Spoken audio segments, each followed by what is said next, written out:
I want to tell you a little story. For those of you that may know and don't know, Jared and I, it was a lot getting things rolling and getting things going.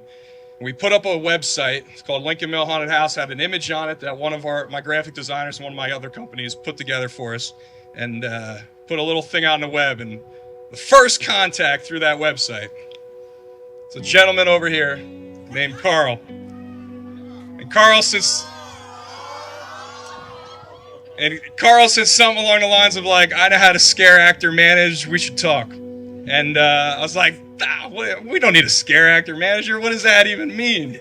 And Carl's very important to this operation, and he's going to matter to those that haven't met him yet. He is really, really good at training and scare acting. And without further ado, I want to bring up the man, the myth, the witch doctor himself, Carl Augustine.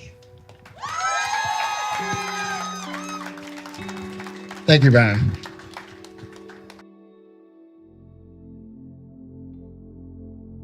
My name is Carl Augustine. I am the actor manager and also the chief engineer here at Lincoln Mill Haunted House. I take care of all the pneumatics, electronics, a lot of the build crew stuff. I also manage and coordinate all the actors on a night-to-night basis. Well, I've been doing this a long time. I think this is my 16th year of haunting. I first started as an actor. I acted for more than 10 years. And then I started getting into the art side and building props and my own animatronics. And I actually started my own company during that time where I build some of these props and animatronics and things that you see in here. My love for the industry and the business just skyrocketed from the first time I got my first scare 16 years ago. Continuously gone up and increased throughout my career. I love this. I do this every day. Haunting is my life.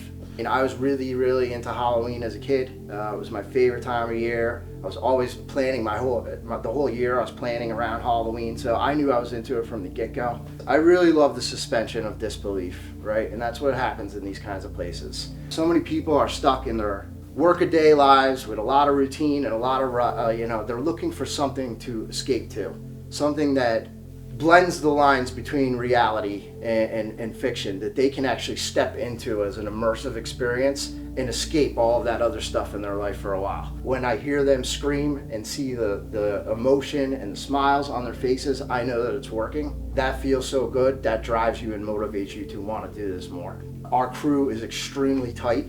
We've had very little turnover, and that's kind of rare in this business, and it's a testament to our culture and our leadership and the way that we do things here. People are enjoying, actors and staff are enjoying their experience so much that they're invested in this place. Jared and I are constantly planning and thinking creatively about how to improve this place, and in most cases, we execute on the best ideas. And to see those all come to life, I can't wait to see how the guests react to it. We built this thing from scratch, and it's a major air system. It's multiple compressors and different accumulators and tanks and components all over the haunt, and this is what drives all of our animatronics and our air-driven props. That made me really anxious, really nervous, because I built the thing, I had to take care of it, and I want to make sure all of our props are running when the customers come through for the first time, so it was a lot of stress. I learned where the weak areas were, and we made some adjustments and improvements over the next couple weeks, and got the air system to where it was stable and driving all of our props, and now we're just maintaining it and making upgrades, because when we add new props, things like that, we'll need more air. But it is a fragile system. It involves lots of different components, from compressors to filters to reducers and airline regulators, and so it does need a lot of attention, and I'm the guy that has to do it, so it consumes a lot of my time here. There are so many components to something like this that bringing it all together from scratch for the first time is just, there's challenges that you face in every single corner, from all these different things that these guys have to do for permits and getting this building prepared, to hiring a brand new staff of people, 40 to 60 people that we don't really know, other than we've interviewed or auditioned them. We don't know how reliable they're going to be, things like that. We are getting very close now. Next Saturday, we're going to have the whole crew here for orientation and actor training. So it'll be the first time in the season that the whole crew will come together as a team. here at the mill. And so that's a big day for us. That's really the kind of kickoff to the season. And then 2 weeks after that, we'll open.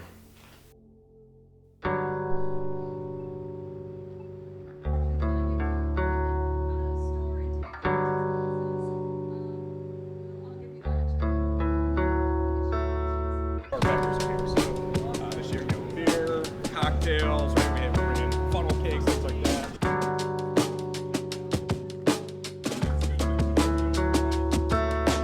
And you should know before you even get here, this is what I'm doing tonight. Now stuff changes, last minute change, right up until show. So your spot could change, but usually as soon as something like that changes, we come find you. It's leggings in your bag at all times. We've done some like little bandage type things before. Travel, but there may be a case where like there's something very steam leads, and Carl and I will be blowing whistles, and we'll make it very clear that it's real. So this area is constant movement all through the night, right? People are breaking, people are coming up here repairing costumes, getting makeup done.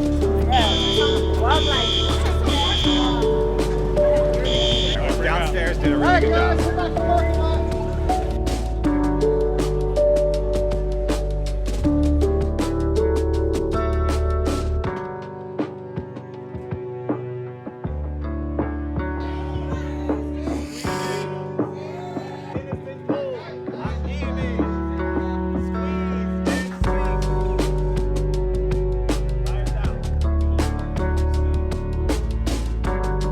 Oh my God, something's starting to smoke.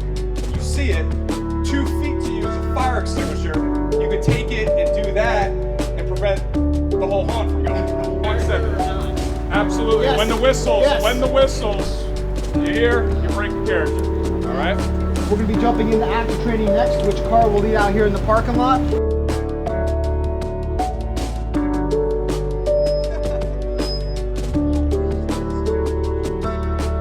So posturing's easy. It's how you stand. It's how you contort.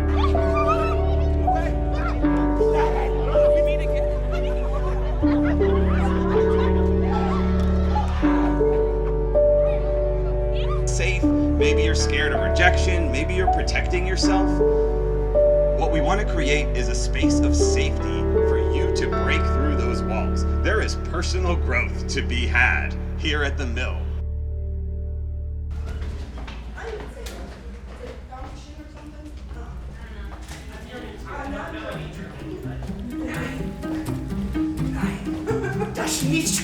Again, once we get started, I'll just say a brief introduction. Pretty much what I'm saying is just the schedule and agenda for tonight, what we want to accomplish, and then I'm going to turn over to Carl. Carl's going with 15 minutes for that, and then we're going to go around the building in 3 groups, and then lights will be on, and you'll go right to your area, and walk through once, just saying what the room is, and then who's in that zone, and after you get through, you'll tell them to go to their area, and then meet them all the time. Sounds good?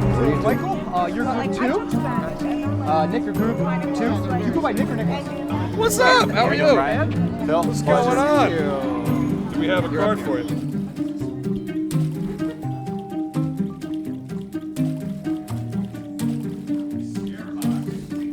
There's a scare box here. Oh, sick. Cool, right?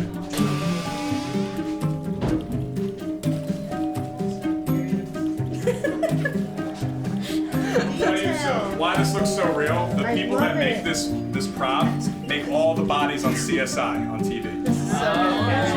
That's why it's so real. So you can notice, right? Like there's just little spots where.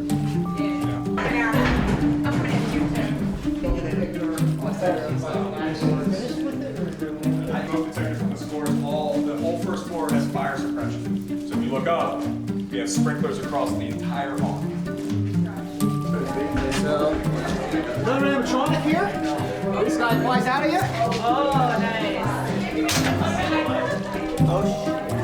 So when you come out of here, you just got to be very kind of cautious of the guests around the corner. Not a fan of tendons, not my thing. This effect is going to take you down to the other corner of the range. That's coming this evening. But you can peek down, see the corridor all the way down. Once again, please take note of the fire extinguishers.